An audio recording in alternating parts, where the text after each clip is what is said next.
आप सभी को प्रभु यीशु मसीह के मधुर और प्यारे नाम में जय मसीह की। आप सभी का मैं स्वागत करता हूं हमारे यूट्यूब चैनल ख्रिस्टवानी चर्च में। और आज की कहानी है मसीह यीशु की परीक्षा की कहानी, जिसका वर्णन मत्ती 4 अध्याय 1 से 11, मरकुस 1 अध्याय 12 और 13 वचन, लूका 4 अध्याय 1 से 13 वचन में आपको यह कहानी मिल जाएगी। कहानी में आगे बढ़ने से पहले यदि आपने हमारे चैनल को सब्सक्राइब नहीं किया तो सब्सक्राइब करें और बेल को दबाना ना भूलें। यीशु का बपतिस्मा होने के तुरंत बाद ही पवित्र आत्मा यीशु मसीह को जंगल में ले गया। यीशु वहाँ 40 दिन और रात उपवास था। और उस समय जब उसने उपवास किया और शैतान ने यीशु के पास आकर पाप करवाने के लिए उसकी परीक्षा ली, अर्थात मसीह यीशु की। पहले शैतान ने यीशु से कहा, यदि तू परमेश्वर का पुत्र है तो इन पत्थरों को रोटी बना दे ताकि तू खा सके और इस भूख को जो तुझे सता रही उससे तू निजात पा सके। परंतु यीशु ने उस शैतान से कहा, परमेश्वर के वचन में यह लिखा है कि जीवित रहने के लिए मनुष्य को केवल रोटी की आवश्यकता नहीं है, परंतु उनको हर उस बात की आवश्यकता है जो परमेश्वर उनसे कहता है। अर्थात परमेश्वर ने, यीशु ने उस शैतान से कहा कि मनुष्य केवल रोटी से नहीं लेकिन परमेश्वर के मुख से निकले हुए वचन से जीवित रहेगा। तब शैतान यीशु मसीह के उसको मंदिर के सबसे ऊंचे सिरे पर ले गया। उसने उससे कहा, यदि तू परमेश्वर का पुत्र है तो यहाँ से नीचे कूद जा, क्योंकि लिखा है, परमेश्वर तुझे उठाने के लिए अपने स्वर्गदूतों को आज्ञा देगा कि वे तेरे पांव पर पत्थर से ठेस ना लगे।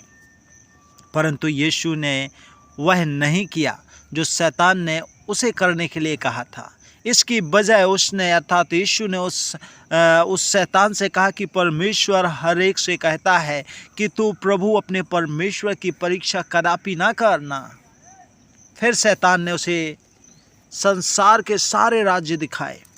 उसने यीशु को इन सारी चीज़ों का लालच देते हुए कहा और उससे कहा कि मैं तुझे ये सारी चीज़ें दे दूंगा, तू मुझे घुटना टेक और मेरी आराधना कर, मेरी उपासना कर, मुझे दंडवत कर। पर मेरे प्यारे भाई और बहन, यीशु मसीह ने उस दुष्ट शैतान को करारा जवाब दिया और कहा कि हे शैतान, मेरे पास से चला जा। परमेश्वर के वचन में वह लोगों को आदेश देता है, केवल अपने प्रभु परमेश्वर की आराधना करो, परमेश्वर के रूप में केवल उसी का आदर करो। शैतान ने परीक्षा से हार नहीं मानी, इसलिए शैतान उसके पास से चला गया। तब स्वर्गदूत आकर के यीशु मसीह की सेवा टहल करने लगे। मेरे प्यारे भाई और बहनों, इस दृष्टांत या इस कहानी से हमें बहुत बड़ी प्रेरणा मिलती है, बहुत बड़ी शिक्षा मिलती है, और वो ये है कि जब हम प्रभु के लिए अपने जीवन को समर्पित कर देते हैं, दुष्ट जो वैरी जो शैतान है वो हमारी और आपकी परीक्षा करेगा। वो हमें हमारी आवश्यकता, जिस चीज़ की हमें ज़रूरत होगी उस चीज़ को हमारे सामने रखेगा और कहेगा कि तू ऐसा कर।